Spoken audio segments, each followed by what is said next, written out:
cùng chúng tôi mua sắm ngay trong chương trình Thứ Sáu Giảm Sốc. Và với chương trình Thứ Sáu Giảm Sốc ngày hôm nay thì quý vị và các bạn, chúng ta có một cơ hội rất là đặc biệt được giảm giá những sản phẩm chất lượng lên đến là 50%. Và sản phẩm của chương trình ngày hôm nay là gì hả Tú Trinh ơi? Đó chính là dụng cụ xay cắt ép đa năng 3 trong 1 đến từ thương hiệu Constar đó Phụ Miến à. Với thiết kế màu sắc đẹp mắt nha, đặc biệt là không cần dùng điện, chúng ta vẫn có thể là xay thực phẩm nè, cắt thực phẩm nè, ép nước trái cây rất là đơn giản luôn, tiết kiệm thời gian của mình, đồng thời là với thiết kế đẹp mắt mình có thể là mua sắm về ngay để làm mới ngay cho không gian bếp của mỗi gia đình. Quý vị sẽ có đầy đủ những phụ kiện đi kèm nè, những cái phần lõi dùng để xay thực phẩm nè, cắt thực phẩm và cả là ép nước trái cây nữa chứ. Bên cạnh đó thì quý vị ơi, trong chương trình ngày hôm nay Thứ Sáu Giảm Sốc, quý vị lưu ý nha, chúng ta sẽ có ngay mức giá cực kỳ hấp dẫn luôn.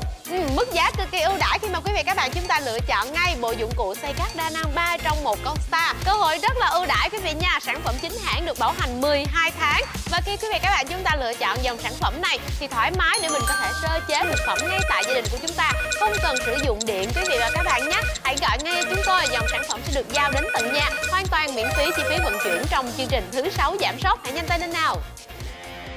Sở hữu ngay dụng cụ xay cắt ép đa năng 3 trong 1 đến từ thương hiệu Constar với đầy đủ những phụ kiện đi kèm. Bên cạnh đó là thao tác dễ dàng cho dàn lắp ráp nữa quý vị ạ. Mình có thể thay được các phần lõi dùng để xay thực phẩm nè, cắt thực phẩm nè. Chúng ta có thể yên tâm, mình chỉ cần tác động lực cơ học mà thôi, không cần phải dùng điện quý vị nha. Có thể cắt được mọi loại rau, củ quả, trái cây để chúng ta sơ chế thành những món ăn khác nhau. Bên cạnh đó là còn làm được nước ép trái cây nữa. Phụ Miến nhìn xem rất là tiện lợi luôn nha. Bên cạnh đó thì mình có thể yên tâm rằng là mình sơ chế thực phẩm ngay tại nhà của mình, đảm bảo vệ sinh an toàn thực phẩm nữa chứ. Với dụng cụ xay cắt ép đa năng 3 trong 1 của thương hiệu Constar là một trong dòng sản phẩm rất được yêu thích của VTV Hyundai Home Shopping. Hãy nhanh chóng sở hữu ngay với chương trình Thứ Sáu Giảm Sốc cùng VTV Hyundai Home Shopping.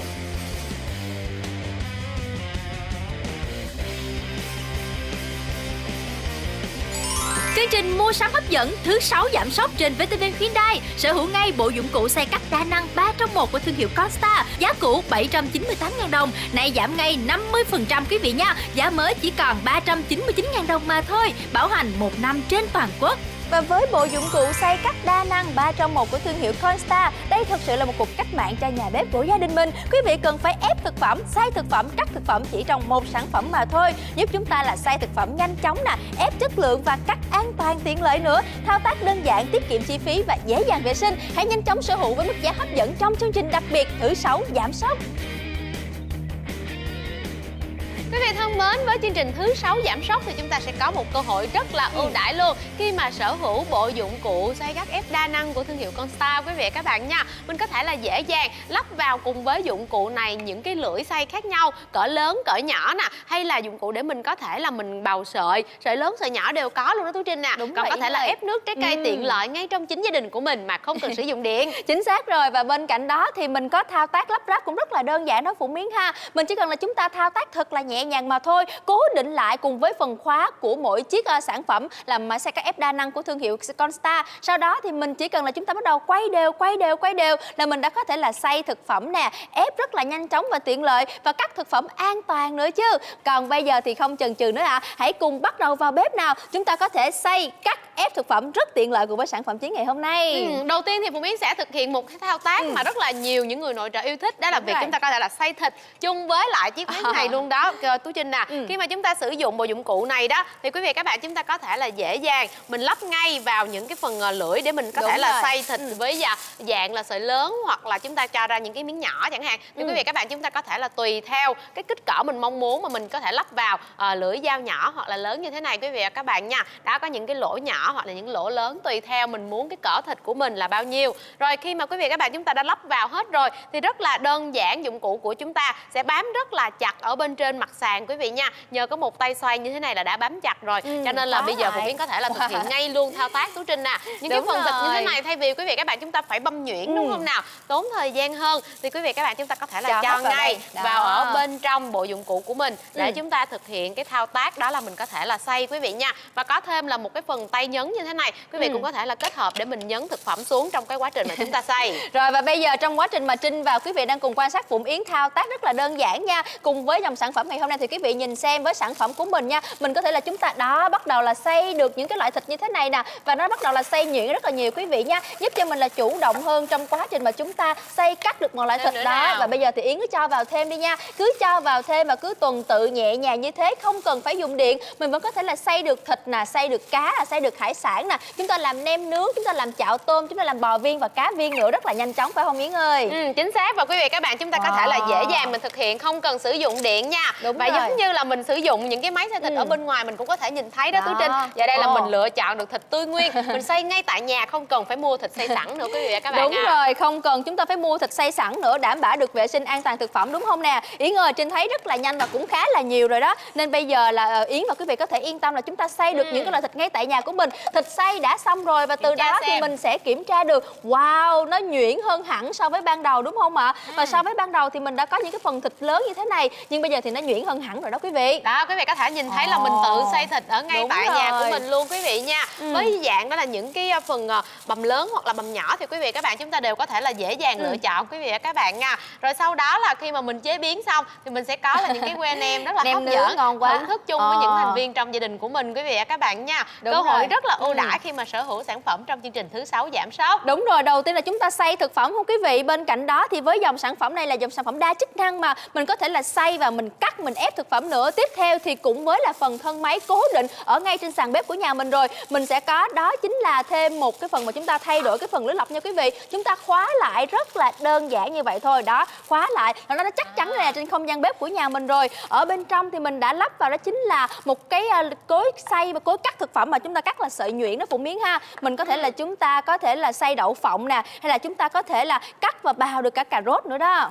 Như vậy quý vị các bạn chúng ta có thể là dễ dàng mình lắp tiện lợi nhiều cái phần lưỡi ở bên trong khác nhau. Ví dụ như bây giờ mình xay đậu phộng thì mình sẽ có những cái mắt nhỏ đã của lưỡi ở bên trong, và quý vị các bạn chúng ta có thể là thấy là nó được nghiền trộn nè. Đó. Và từ những cái hạt đậu phộng cứng lớn thô như thế này quý vị thấy đó. Đậu phộng của mình không cần phải giã như trước đây nữa đúng không nào? Không cần phải giã từng đợt bằng tay mà mỗi lần giã là nó văng ra bên ngoài luôn đó Tú Trinh. Ở đây là mình có thể là xay nhuyễn luôn. Và đậu phộng của chúng ta nhuyễn như thế này. Đó, quý vị có thể là rắc lên trên thức ăn nè, làm những cái món gỏi trộn rất là hấp dẫn luôn.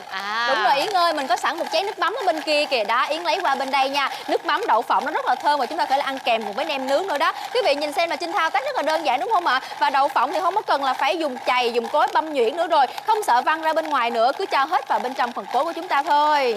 Rất là đơn giản tiện lợi để quý vị các bạn chúng ta có thể là thực hiện ngay tại nhà quý vị nha.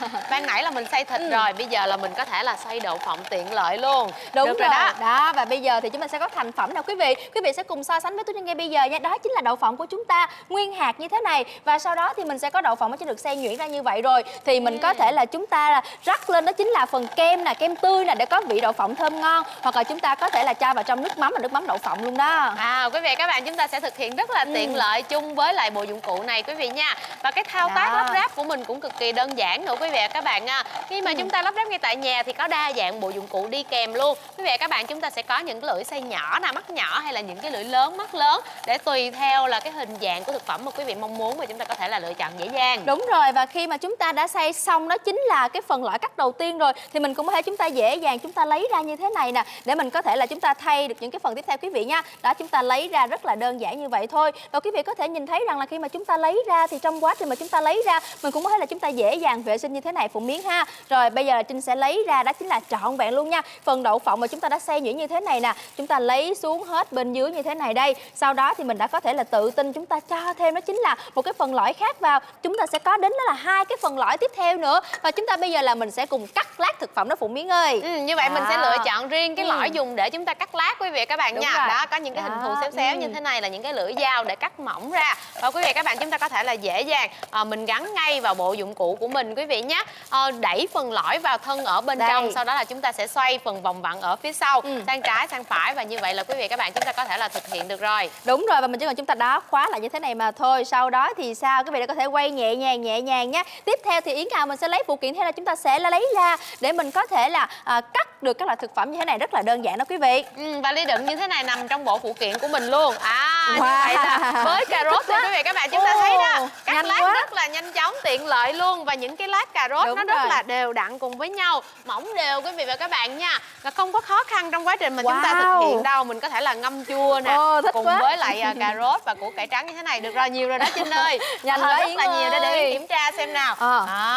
Những Wow. cái lát rất là đều cùng với nhau luôn, những cái lát mỏng quý vị và các bạn nha. Và khi mà chúng ta thực hiện thì quý vị thấy đó, một vài giây thôi, rất là nhanh chóng. Chúng ta không có tốn quá nhiều thời gian khi mà thực hiện đâu quý vị và các bạn nha. Mình có thể là dễ dàng nào mình trộn, mình ướp chẳng hạn. Củ cải trắng cũng đều nha. Rồi cà rốt của mình cũng đều luôn. Wow. Đúng rồi thưa quý vị. Là chúng ta phải cắt rời, cắt mỏng từng miếng một đâu. Đó, và quý vị thấy rằng là chúng ta không cần là phải lo là bị đứt tay đúng không ạ? Nó rất là an toàn trong quá trình mà chúng ta dùng, chỉ cần là mình thay lõi vào và chúng ta quay nhẹ nhàng thế này mà thôi. Nên là mình đã cắt lát thực phẩm, là chúng ta bao sợi thực phẩm cũng rất là nhanh chóng đó Yến à. Như vậy là bây giờ nha, mình đã có thể là chúng ta xay được thực phẩm rồi, chúng ta đã có thể cắt được thực phẩm rồi. Thì tiếp theo mình sẽ còn đến với thêm một công dụng nổi bật nữa của bộ sản phẩm ngày hôm nay là chúng ta làm nước ép trái cây. Quý vị cần phải ép thơm nè, ép bưởi nè, ép cam nè, ép dưa hấu, ép nho, tần tật một loại trái cây quý vị nha. Mình chỉ cần chúng ta lắp ráp vào đó chính là phụ kiện với trục vắt ly tâm dùng để ép trái cây mà thôi. Ở phía trước mình sẽ có một cái phần đầu vòi. Chúng ta muốn đó chính là cái phần ép của mình là nó sẽ phần bã nó sẽ là bị siết lại hơn, hoặc là phần bã nó sẽ thưa hơn, thì tùy theo nhu cầu của mình mà thôi quý vị nha. Bây giờ thì mình sẽ làm nước ép dưa hấu thôi Phụng Miến à. Như vậy là mình không có cần sử dụng điện, mình vẫn có thể là ép trái cây đúng không nào? Đúng Chúng rồi. ta có thể là quay và mình nhấn nhẹ ngay phần trái cây của mình vào ở bên trong quý vị nha. Mình sẽ thấy là trái cây được đẩy xuống nè, cuốn xuống cùng với phần trục để chúng ta có thể là ép. Nước nó sẽ đưa ra ở ngay một vị trí phía bên dưới của bộ dụng cụ chúng ta như thế này. Đã có cái rãnh, có vị trí bộ phận để đẩy nước xuống luôn. Như vậy là quý vị có thể là hứng chung với lại bộ dụng cụ đi kèm, hoặc chúng ta hứng với cái chiếc ly bình thường ở nhà mình cũng được luôn. Và phần bã quý vị thấy đó, nó ra ở phần đầu vòi ngay phía trước. Chúng ta có thể là tách rời bã với nước cực kỳ tiện lợi. Đúng rồi, và phần đầu vào của chúng ta có thể là dễ dàng điều chỉnh được nha quý vị. Rồi quý vị hãy cùng nhìn xem nha, không cần phải dùng điện, không có gây ra tiếng ồn phải không ạ? Mà bây giờ Trinh vẫn đang tự tin đó chính là nước ép dưa hấu nè. Một lát nữa thì mình có thể thành ép thơm, ép cam, ép cà chua, ép nho, ép bưởi nữa, nhiều loại trái cây khác luôn. Rất là nhiều nước đó Phụng Miến à, phần bã rất là khô nữa chứ. Và rất là nhanh chóng khi mà chúng ta có thể là thực hiện quý vị nha. Như vậy là ở nhà của mình đó, mẹ với lại các con có thể là cùng xay luôn đó Tú Trinh nè. Đúng rồi, chúng ta có thể là cùng xay ép ngay tại nhà nè.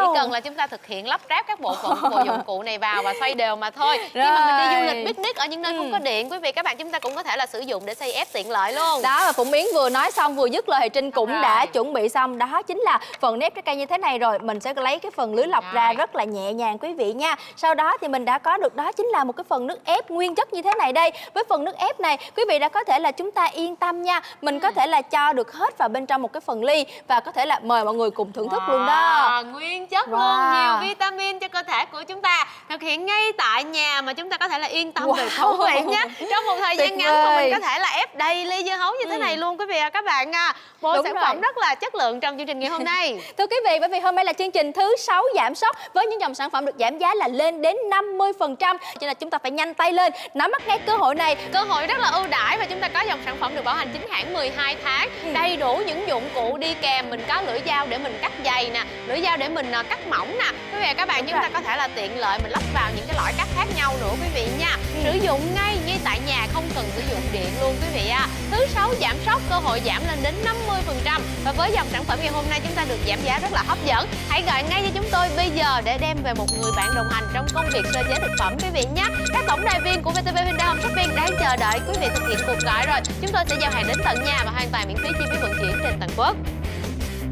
Chương trình mua sắm hấp dẫn thứ 6 giảm sốc trên VTV Hyundai. Sở hữu ngay bộ dụng cụ xay cắt đa năng 3 trong 1 của thương hiệu Constar. Mức giá cực kỳ ưu đãi, giá cũ 798.000 đồng, nay giảm ngay 50% quý vị nha. Giá mới chỉ còn 399.000 đồng mà thôi. Bảo hành 1 năm trên toàn quốc. Và bên cạnh đó thì quý vị đã có thể nhanh chóng từ nay chúng ta có ngay một cuộc cách mạng cho nhà bếp của gia đình mình. Ép thực phẩm, xay thực phẩm, cắt thực phẩm chỉ trong một sản phẩm duy nhất mà thôi với bộ dụng cụ xay cắt đa năng 3 trong 1 Constar. Xay nhanh chóng, ép chất lượng và cắt an toàn. Thao tác đơn giản, tiết kiệm chi phí, dễ dàng vệ sinh. Hãy nhanh chóng sở hữu ngay trong chương trình thứ 6 giảm sốc. Thưa quý vị, như vậy là thời gian mua sắm của chúng ta cũng đang dần trôi qua rồi. Hãy cùng quan sát một lần nữa về những chức năng thông minh của bộ dụng cụ xay cắt đa năng 3 trong 1 của thương hiệu Constar quý vị nha. Mình có thể là xay được thực phẩm nè, cắt nhuyễn thực phẩm nè, thái lát thực phẩm nè, đồng thời làm nước ép trái cây rất là nhanh chóng tiện lợi nữa. Mình không phải lo lắng là sẽ gây ra tiếng ồn quý vị nhé, bởi vì không sử dụng điện. Bên cạnh đó thì lại rất là an toàn, không phải lo đứt tay khi mà chúng ta phải cắt lát thực phẩm như trước đây nữa quý vị ơi. Thao tác nhanh chóng hơn giúp cho mình tiết kiệm được nhiều thời gian hơn nữa. Từ đó thì mình tự tin hơn, chủ động hơn khi chúng ta vào bếp quý vị nha. Hôm nay là chương trình đặc biệt, chương trình mua sắm thứ 6 giảm sốc cùng VTV Hyundai Home Shopping với những dòng sản phẩm ưa chuộng được giảm giá lên đến là 50% lận quý vị ạ. Nên chúng ta có thể là tận dụng ngay cơ hội này mua sắm thoải mái trong chương trình thứ 6 giảm sốc quý vị nha. Và ngày hôm nay sở hữu ngay bộ dụng cụ xay cắt đa năng 3 trong 1 của thương hiệu Constar. Mình đã có thể nhanh chóng sở hữu ngay tại nhà của mình rồi. Để từ nay thì mình có thể chủ động hơn khi chúng ta cắt lát được mọi loại thực phẩm nè, làm nước ép trái cây cho mỗi thành viên trong gia đình. Chúng ta xay thịt thật là nhanh chóng tiện lợi, xay đậu phộng nè. Bên cạnh đó thì mình sẽ không cần phải vất vả trong quá trình mà chúng ta chừa rửa nữa quý vị nha. Thời gian mua sắm của chúng ta cũng không còn nhiều nữa đâu. Đặt hàng ngay bây giờ có ngày mức giá ưu đãi, giao hàng về tận nhà cho quý vị luôn và miễn phí giao hàng 63 tỉnh thành trên cả nước. Để mình đã mua sắm tiết kiệm rồi thì lại còn tiết kiệm hơn nữa. Hãy nhanh chóng sở hữu ngay, chỉ có trong chương trình mua sắm đặc biệt thứ 6 giảm sốc cùng VTV Hyundai Home Shopping.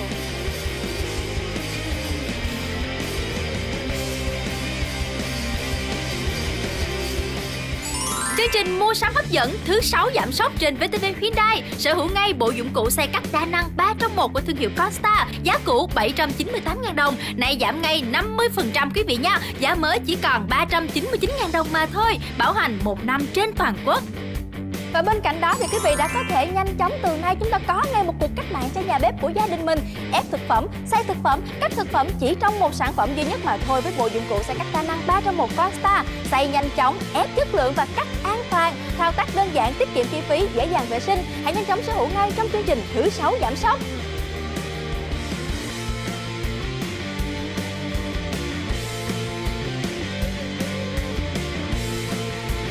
Quý vị thân mến, thứ 6 giảm sốc cũng đã đến rồi, đừng bỏ lỡ cơ hội ngày hôm nay quý vị nha. Với dòng sản phẩm là bộ dụng cụ xay cắt đa năng 3 trong 1 đến từ thương hiệu Constar, có ngay cả một bộ dụng cụ đầy đủ chức năng đi kèm nha quý vị. Phụ kiện mình dễ dàng lắp ráp nè. Và Phụ Miến ơi, bây giờ thì chúng ta sẽ có nước ép trái cây, mình sẽ làm siro đá bào và còn xay thực phẩm luôn. Ban nãy ở đầu chương trình thì chúng ta đã xay thịt chung với lại bộ dụng cụ này rồi. Bộ dụng cụ xay cắt đa năng quý vị nha. Bây giờ thì mình sẽ xay tôm quý vị à, để mình có thể làm những cái món nem tôm, chạo tôm chẳng hạn ở trong gia đình của mình. Đó, quý vị thấy là những cái con tôm còn nguyên con như thế này. Bây giờ Phụ Miến sẽ cho ngay vào trong bộ dụng cụ của mình để chúng ta có thể là thực hiện xay tôm rất là tiện lợi quý vị nha. Ở bên trên nó sẽ có ngay là một phần hỗn xay như vậy. Quý vị các bạn, chúng ta sẽ dễ dàng cho ngay thực phẩm vào ngăn trên. Và cùng với cái vòng xoay tay như thế này thì quý vị các bạn, chúng ta có thể là xoay đều. Thực phẩm của mình sẽ được cuốn xuống ở bên dưới quý vị nha. Và mình có thể là sử dụng thanh đẩy để mình đẩy thực phẩm xuống ngay phần trục xay. Và chúng ta sẽ thấy là trục xay của mình cuốn thực phẩm ra phía trước đó Trinh ơi. Đúng rồi, và khi mà Yến vừa nói xong, Trinh đã bắt đầu thấy thành phẩm của mình rồi đây đó. Chúng ta cứ cần chúng ta xay nhẹ nhàng như thế này mà thôi. Quý vị cần phải xay thịt nè, chúng ta xay cá nè, chúng ta xay được những loại hải sản ha Phụ Miến ha, để mình có thể là làm được những món chạo tôm nè, rồi chúng ta làm cá viên, chúng ta làm bò viên nữa, rất là thơm ngon đó quý vị. Mình nấu ăn ngay tại nhà, mình sơ chế ngay tại nhà, không cần phải đi ra bên ngoài mà mua thịt xay sẵn hay là tôm xay sẵn nữa luôn đó. Chính xác, mà chúng ta không cần sử dụng điện luôn đó Tú Trinh ơi. Và với những cái phần lưỡi xay như thế này thì quý vị các bạn, chúng ta có thể là lựa chọn lưỡi xay với cỡ lớn hoặc là lưỡi xay với cỡ nhỏ, tùy theo cái kích cỡ tôm hoặc là thịt mà quý vị muốn xay ra như thế nào thì chúng ta có thể là lựa chọn lưỡi phù hợp quý vị và các bạn nha. Xay đơn giản tiện lợi ngay tại gia đình của mình luôn. Đúng rồi đó quý vị. Và khi mà chúng ta xay xong rồi thì mình có thể là chúng ta tự tin chúng ta chế biến, là chúng ta bọc cùng với lại phần miếng ngọt như thế này nha, mà chiên lên và chúng ta sẽ có được đó chính là những cái món chạo tôm rất là thơm ngon luôn. Giờ đây thì những con tôm tươi ban đầu mình đã có ngay, đó chính là phần thịt tôm được xay nhuyễn ra như thế này rồi đó. Như vậy quý vị các bạn, chúng ta thấy đó, mình không có cần phải bầm tôm tươi như vậy bằng tay như trước đây nữa mà chúng ta hãy cho ngay vào bộ dụng cụ của mình để mình xay nhuyễn ra, làm ngay những cái que nem tôm hay là chạo tôm thật là hấp dẫn quý vị nha. Đúng rồi, mình nấu cháo cũng rất là tiện lợi đó Phụ Miến à. Và bây giờ thì khi mà chúng ta có được những món ăn chính rồi nè quý vị, thì đôi khi là những món tráng miệng là chúng ta cần phải có những món giải nhiệt, cái nước ép trái cây chẳng hạn. Ngoài ra thì mình còn có thể làm được cả siro đá bào nữa với lại bộ dụng cụ đa năng 3 trong 1 của thương hiệu Constar quý vị nha. Bây giờ nha quý vị, trước khi mà chúng ta bắt đầu đó, mình có thể là chúng ta khóa ngay lại, đó chính là cái phần chân đế của mỗi sản phẩm này. Chúng ta ta xoay qua đó rất là nhẹ nhàng, rồi đã cố định nó ngay trên sàn bếp của nhà mình rồi. Sau đó thì sao? Mình cho cái phần ly hứng vào và cuối cùng thì mình chỉ cần chúng ta cho vào ngay. Đó chính là những cái phần cối có sẵn như vậy. Và thưa quý vị, nó rất là an toàn quý vị nha, nó không có bị đứt tay của chúng ta nè, nên rất là an toàn khi mà chúng ta sử dụng luôn. Với lại cái phần lõi mà chúng ta là bào sợi thưa, bào sợi mỏng hay là cắt lát thực phẩm nữa, đó rất là an toàn như thế này. Còn bây giờ thì Trinh sẽ làm siro đá bào cho quý vị đây. Như vậy là những cái phần lưỡi xay của mình ở bên trong là có thể là bào được đá luôn. Rất là đơn giản tiện lợi, quý vị cho đá vào ở ngay ngăn trên và chúng ta chỉ cần là xoay mà thôi quý vị và các bạn nha. Dễ dàng để chúng ta có thể là thực hiện ngay tại nhà luôn quý vị và các bạn nha. Đúng rồi, mình có thể là mình nhấn xuống, đơn giản vô cùng. Rất là đơn giản nha quý vị. Chúng ta xay được đá chứng minh là cái lưỡi dao của chúng ta đủ sắc bén nha quý vị nhé. Hãy cùng quan sát với chúng tôi nha. Cái lượng siro đá bào sẽ bắt đầu có những cái lượng đá bào nó sẽ rơi xuống cái phần ly hứng ở bên dưới nè. Thêm đá vào ở bên trong là các con nhỏ của nhà mình sẽ có ngay siro đá bào đó. Và quý vị các bạn, chúng ta có thể là thực hiện dễ dàng ngay tại gia đình của mình chung với dòng sản phẩm này quý vị và các bạn nha. Đó, và bây giờ thì Yến vẫn đang tiếp tục xay và Trinh sẽ tiếp tục cho quý vị nhìn thấy thêm. Đó chính là chúng ta xoay rất là nhanh chóng như thế này đây. Yến ơi, Trinh thấy nó bắt đầu đó chính là cái lượng đá bào nó cũng đã nhiều hơn rồi đó Yến à. Và quý vị các bạn, chúng ta có thể là thực hiện rất là nhiều những cái món ăn ngay tại gia đình của mình, từ cái khâu sơ chế, khâu thành phẩm luôn nha. Đúng rồi, và bây giờ thì quý vị cùng nhìn xem nhé, quan sát thật là kỹ nè. Trong quá trình mà chúng ta xay như thế này thì cái lượng đá bắt đầu nó đã nhuyễn hơn rồi, và từ đó thì mình cũng có thể là sáng tạo thêm nhiều món ăn cho các thành viên nhí trong gia đình của mình luôn đó.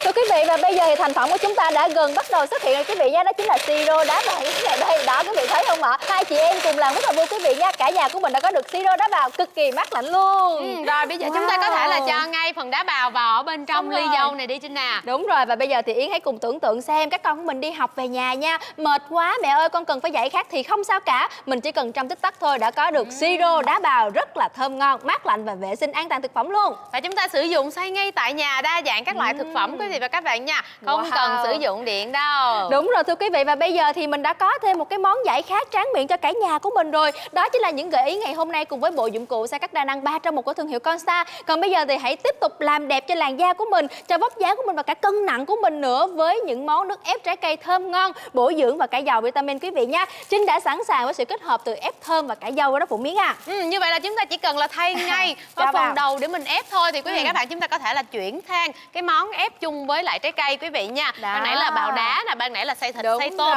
thì bây giờ là mình có thể là tiện lợi mình ép trái cây luôn. Phần xác nó sẽ ra ngay ở phần đầu và phần nước thì chúng ta đã có ngay ly đựng quý vị nha. Đó, mình sẽ thấy là trái cây của mình hỗn hợp được cuốn vào ngay trục xay, xác sẽ ra một đầu và nước có rất là nhiều ở đây luôn. Đúng rồi, rất là nhanh không quý vị. Bây giờ Trinh sẽ cho khối lượng nhiều hơn nè quý vị. Thêm dâu nè, thêm thơm nè, mình có thể là chúng ta có nước ép nho, nước ép bưởi nữa, là tùy theo nhu cầu của mình mà thôi quý vị ơi. Và khi mà quý vị các bạn chúng ta thực hiện ngay tại nhà của mình đó thì chúng ta có thể là thực hiện cùng với nhau nè. Cả nhà mình ai thích uống nước ép gì thì quý vị cứ cho vào trái cây đó quý vị nha. Đó, và cứ cho vào như thế này đây nè quý vị. Mình chỉ cần mua trái cây sạch rồi chúng ta để trong tủ lạnh của nhà mình nó Phụ Miến à. Rồi buổi chiều trước khi các con đi học về mình đã chỉ cần lấy ngay bộ dụng cụ đa năng Constar ra, xay cắt ép rất là nhanh chóng nha quý vị. Giờ đây thì mình đã sẵn sàng rồi với món nước ép trái cây quý vị nhé. Giải nhiệt cho ngày hè của gia đình mình nè. Chúng ta có cái phần lưới lọc đi kèm nữa, nên một lần nữa là mình sẽ yên tâm là nó sẽ giúp cho mình đó chính là không có cần phải vất vả trong quá trình mà chúng ta vệ sinh chùi rửa luôn. Nước ép dâu và thơm duy trì cân nặng của chúng ta, đẹp cho làn da của mình nữa các chị em ạ. Và quý vị các bạn chúng ta có thể là uống nước ép nguyên chất mỗi ngày ngay tại gia đình của mình luôn quý vị và các bạn nha. Cần sơ chế thực phẩm để làm nhân của những cái phần chả hay là làm chảo tôm chẳng hạn. Rồi quý vị các bạn chúng ta có thể là xay đá bào, chúng ta có thể là thưởng thức nước ép rất là thơm ngon, chăm sóc sức khỏe ngay tại nhà mỗi ngày luôn. Đúng rồi thưa quý vị, và đây là cơ hội mua sắm đặc biệt chỉ có trong chương trình là thứ 6 giảm sốc mà thôi. Hãy nhanh chóng lên quý vị nha, với thời gian phát sóng không còn nhiều nữa đâu. Uống nước ép trái cây mỗi ngày nhanh chóng, đơn giản và tiện lợi, và chúng ta có thể là xay cắt thực phẩm cũng rất là dễ dàng luôn, lại còn an toàn nữa chứ. Với bộ dụng cụ xay cắt đa năng 3 trong 1 của thương hiệu Constar, đầy đủ phụ kiện đi kèm, dễ dàng lắp ráp nữa. Sản phẩm được bảo hành 12 tháng trên toàn quốc nữa đó. Và chúng tôi sẽ giao trọn bộ sản phẩm như thế này, đầy đủ các phụ kiện đi kèm đến tận gia đình của quý vị và hoàn toàn miễn phí chi phí vận chuyển trên toàn quốc, chung với chế độ bảo hành là 12 tháng quý vị nha. Hãy nhanh tay thực hiện cuộc gọi đến số điện thoại tổng đài đang hiển thị trên màn hình hoặc đặt hàng trực tuyến tại vtvvnday.vn. Chúng tôi sẽ giao hàng thật nhanh cho quý vị. Thưa quý vị, như vậy là thời gian mua sắm của chúng ta đúng là không còn nhiều đúng không ạ? Quý vị đã quyết định như thế nào rồi? Mình cần phải giảm chi phí khi mà chúng ta mua sắm là tiết kiệm thời gian, tiết kiệm công sức mà vẫn có được, đó chính là thực phẩm được xay nhuyễn rất là nhanh chóng. Bên cạnh đó là còn tiết kiệm thời gian, tiết kiệm công sức dành đến cho tất cả các chị em phụ nữ của nhà mình nữa. Chúng ta cần phải cắt thực phẩm ra làm nước ép trái cây, tất tần tật mọi công đoạn dùng để sơ chế thực phẩm trong không gian bếp của mỗi gia đình. Hãy có ngay sự trợ giúp từ bộ dụng cụ xay cắt đa năng 3 trong 1 đến từ thương hiệu Constar. Ngày hôm nay trong chương trình mua sắm đặc biệt là thứ 6 giảm sốc, giảm giá rất là ưu đãi cho quý vị nha. Phụ Miến Trinh nghĩ rằng là với mức giá hấp dẫn như vậy nha, mà còn được giao hàng về tận nhà nữa, thì mình có thể mua về ngay làm quà tặng cho mẹ của mình luôn đó. Chính xác, và chúng ta có thể là dễ dàng sơ chế thực phẩm ngay tại nhà, không có cần sử dụng điện, hoặc là chúng ta có thể là đem dụng cụ này khi mà đi cắm rạp picnic mình cần thực hiện đó, thì quý vị các bạn chúng ta cũng có thể là cầm theo quý vị nha. Quý vị thấy đó, mình có thể là xay thịt nè, xay tôm, xay cá, hay là chúng ta làm đá bào, hay là cắt lát những cái loại trái cây, những cái loại củ quả ở nhà của mình quý vị chỉ cần thay vào phần lưới cắt hoặc là lõi cắt mà thôi nhé. Sản phẩm sẽ được giao đến tận nhà. Quý vị hãy nhanh tay để gọi điện thoại cho chúng tôi ngay bây giờ quý vị nhé.